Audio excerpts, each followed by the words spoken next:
Mi nombre es Isaac Torres, soy coeditor de las secciones de Academia y Cultura del periódico La Crónica de Hoy desde hace aproximadamente unos 12 o 13 años, de calculo creo. Antes de eso fui reportero, antes de eso fui practicante, antes de eso fui estudiante. Desde entonces, bueno, junto con mi editor Adrián Figueroa, hemos desarrollado estas secciones, esta parte editorial de las secciones que se llaman Academia y Cultura en el diario. Originalmente, cuando yo empecé, estaban separadas, digamos que eran equipos diferentes, pero por contracción de temas financieros y todo se fue haciendo un poco más pequeña. Afortunadamente no desapareció, pero se juntó el equipo en ese entonces de cultura, de academia y una sección que era de salud. Después, con el tiempo, nos quitaron salud. Yo era reportero y Adrián Figueroa me invitó a ser su coeditor, que es como su brazo derecho, quien hace un poco las cosas cuando él no está, o quien se apoya para hacer el trabajo editorial. Que el trabajo editorial consiste en analizar la información, en hacer planeación, en ver la vigencia y la pertinencia de los temas que vamos a cubrir, que van a cubrir los reporteros o sobre los que vamos a hacer un plan de trabajo. Sobre esta estrategia y esta planeación trabajamos junto con los reporteros. Los reporteros hacen la gestión, la obtención de la información, se procesa la información, digamos que viene de regreso, nosotros la analizamos, la editamos, la corregimos. Lo que es más ideal y pertinente es tener el tiempo para hacer esto, pero bueno, luego en el diarismo todo eso se tiene que hacer en un solo día, ¿no? Pero a grandes rasgos es eso. Y bueno, adicionalmente, pues la verdad, si se tratara de eso, en mi caso particular sería un poco aburrido. Sigo haciendo coberturas, sigo escribiendo, sigo tratando de generar información, y eso por el lado impreso. Una vez que regresa la información, la analizamos, lo procesamos, la llevamos con los diseñadores del periódico y vemos la forma en la que todo el contenido se ajuste a las dimensiones de diseño y del periódico, hablando del impreso. Los títulos, las cabezas, los sumarios, los índices, las cabezas secundarias. Una vez que se procesa la información, tienes que armarse la estructura ya de la nota, del reportaje, de la entrevista, con una cabeza atractiva, un título que englobe la mayor parte de la información que se quiere transmitir, hacerlo atractivo, hacerlo veraz. No hay que hacer buscar el clickbait, a menos de que ese sea el objetivo. Entonces, bueno, una vez que ya se tiene, digamos, montado todo este machote de información en una página digital diseñada, se vuelve a revisar. Lo ideal es que se revisen varias mesas de trabajo con los jefes de edición, el jefe de redacción, el editor, el coeditor. No siempre pasa eso, pero lo ideal es que sí funcione para que no haya errores. Y finalmente se le dé el visto bueno para que ese negativo, no son negativos, son formatos digitales, se puedan enviar a los talleres y ya finalmente se imprima. Ese es como el trabajo editorial más o menos tradicional de un periódico impreso. Adicionalmente, en muchos otros periódicos hay el trabajo digital, el de editor web, y nosotros nos hemos dado la tarea de cubrir un poco esta área por falta de personal. Entonces nos encargamos también de ese material, ya que fue procesado.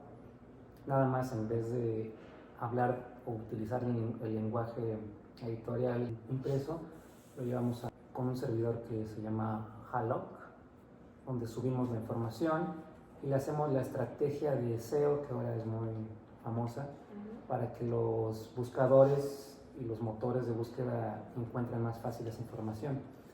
Esa es otra chamba, es otro trabajo, no exactamente muy distinto, pero es otro lenguaje y otro ritmo al que se trabaja. Incluso los títulos no necesariamente son los mismos, porque quizá las palabras clave deben de ir al inicio de de la cabeza del título, ¿no? En el impreso no necesariamente. En el impreso puedes poner la cita del entrevistado, 2 puntos y el nombre de quien lo dijo. En el lenguaje web tienes que poner primero el nombre del entrevistado para que por ahí jale, por ahí llegue el motor de búsqueda, ¿no? Entonces, bueno, son ahí algunos detallitos y ese es a grandes rasgos mi función, mis funciones. Supongo que vas agarrando pues algunas técnicas o algunas formas de hacerlo, de optimizar ese trabajo. ¿Cómo es tu metodología de trabajo? ¿O qué herramientas usas para realizar tu trabajo? Lo principal es entender, comprender la información con la que estás trabajando, la materia prima. Entonces, si un reportero me hace llegar su nota informativa, por ejemplo, un tema de cambio climático, debo de estar familiarizado con el tema de cambio climático para no estarle preguntando terminologías del mismo tema. Tengo que encontrar la manera de estructurar y de comprender toda la información, englobarla toda, porque solamente teniendo toda la información puedo ver qué es lo más relevante y qué es lo que podría no ser tan interesante. Una cosa fundamental es leer y entender la información para poder manipular lo que nos toca a nosotros hacer después con los títulos, subtítulos u otros requerimientos. Incluso cuando las mesas de redacción se reúnen con los jefes de ediciones y los editores para hacer una planeación conjunta. Nos coordinamos con otros equipos que hacen lo mismo que nosotros para una vez que a cierta hora del día llevamos toda la información a la mesa editorial principal y discutimos qué es lo más relevante del día o de la semana. Se empieza a jerarquizar y bueno, se debate en la mesa más grande cuál es la relevancia de eso, redondeando un poco, conocer y entender la información. Esa es una parte clave, pero tampoco podemos detenernos tanto, porque si tenemos 20 notas, bueno, eso son muchas, 10 notas que revisar al día, tenemos que optimizar y hacer más eficiente nuestro trabajo. Entonces, yo en lo particular busco atajos, ¿no? En la vieja guardia le llaman el olfato periodístico, como tratar de darte cuenta más rápido y de manera más eficiente cada vez más y mejor en dónde está lo relevante, dónde está qué es lo que es periodístico de la información, pues que hay otras partes que son contexto, otras partes que son complementarias. Otra clave es tener una buena comunicación una comunicación asertiva con mi jefe, que es el editor, con el equipo de trabajo para poder preguntarle al reportero, oye, a ver, me queda esta duda de que hay un hueco, ¿no? Y algo que también nos facilita mucho el trabajo es tener una planeación. Hay 2 velocidades de trabajo, que es la que se nos va presentando diariamente con la coyuntura, ¿no? Tener un plan de trabajo nos permite decir, bueno, vamos a reaccionar o vamos a proponer esta información. Bueno, y en tu proceso de corregir, en algún momento corriges, en algún momento también escribes tú las notas, o sea que sí hay variación de tus actividades, ¿no? Dentro pues, de tu trabajo. ¿Te ha pasado que al momento de corregir algún texto o de editarlo, tiendes a querer cambiar el estilo de la persona? ¿O cómo le haces también como para no caer en esa intervención tal vez un poco más? Estamos regidos por la circunstancia y depende mucho de qué es lo que tengamos que rehacer o no rehacer. En el caso de mi equipo, creo que es un muy buen equipo y muy pocas veces intervenimos demasiado. Incluso hablaba hace rato de la comunicación, entonces en vez de intervenirlo yo directamente le puedo decir al reportero o a la reportera, oye, aquí faltó esto, o se pueden cambiar por esto, o lo sustancial es esta parte que tienes un poco más olvidada, ¿no? Bajo esa recomendación, el reportero puede, si hay tiempo, puede reabordar su propio texto porque nadie lo conoce mejor que él. Así es. Yo me doy cuenta de eso porque yo edito mi información, entonces nadie mejor que yo, digo, hay que ser también muy autocríticos, no voy a decir que mi información es la mejor y no tiene errores, pero yo conozco mi información, puedo saber de qué adolece, pero cuando no hay tiempo, sí hay que intervenir y sí hay que hacerlo de la manera, digamos, el estilo puede variar o no entre reporteros, editores, todo. El estilo no importa tanto cuando la información es la correcta, es la que se corroboró, es veraz y no es falaz.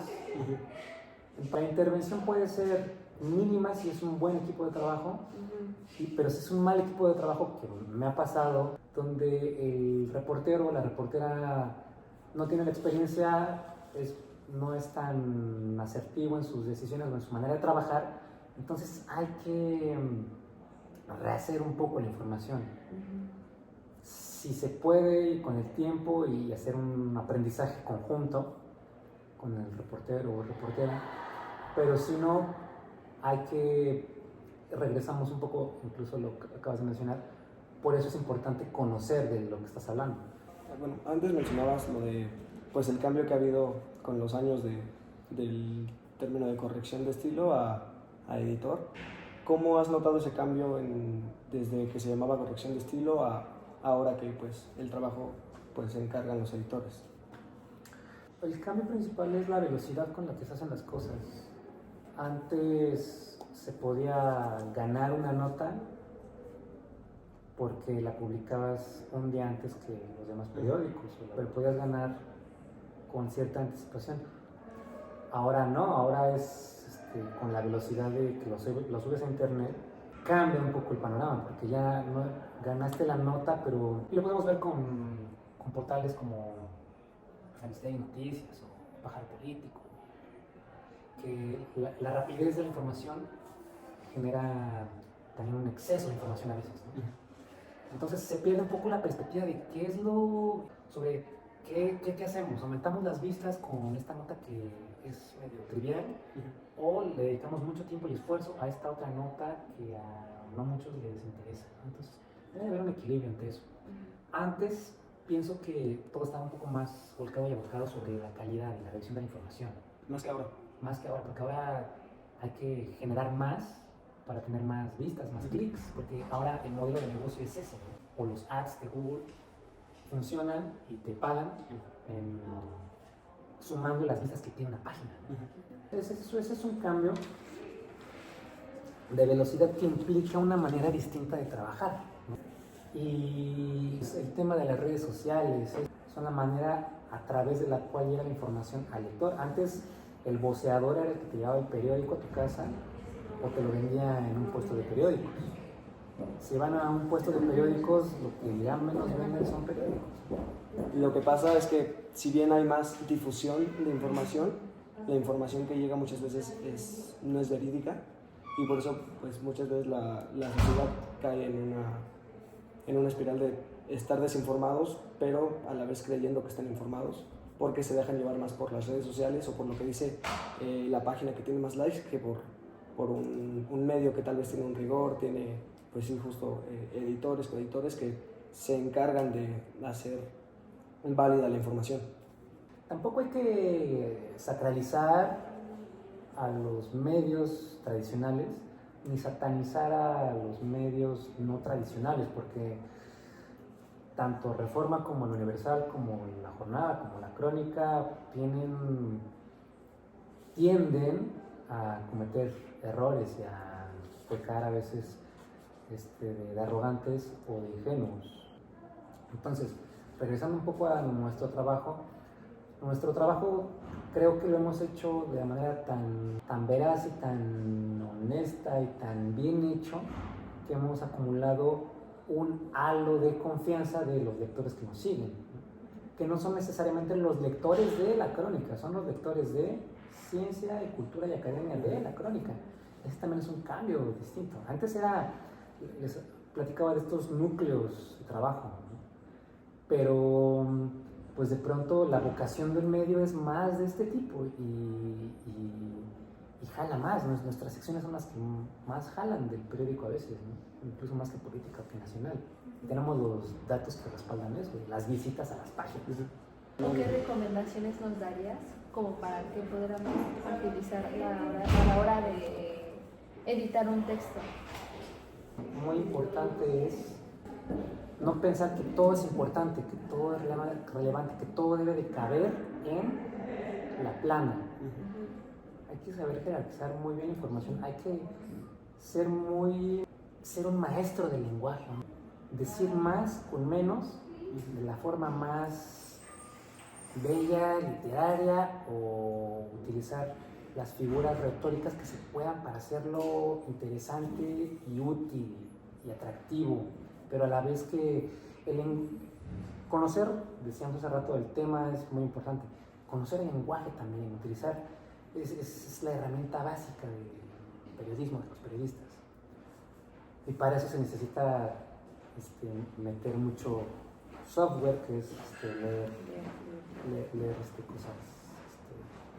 nos permitan desarrollar más esa capacidad intelectual.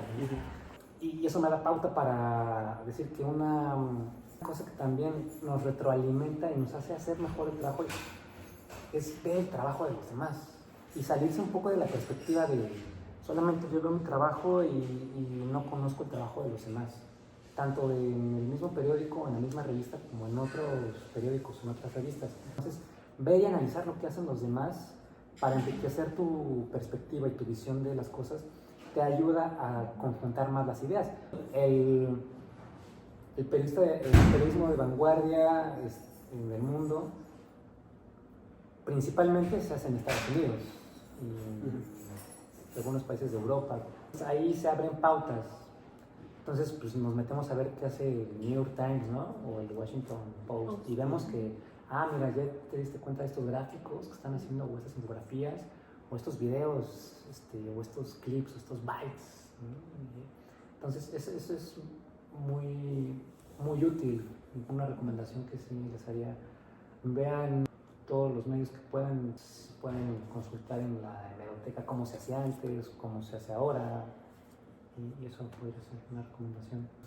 Okay, bueno, muchas gracias por tu tiempo y por todos tus consejos, por contarnos un poco de lo que tú has vivido.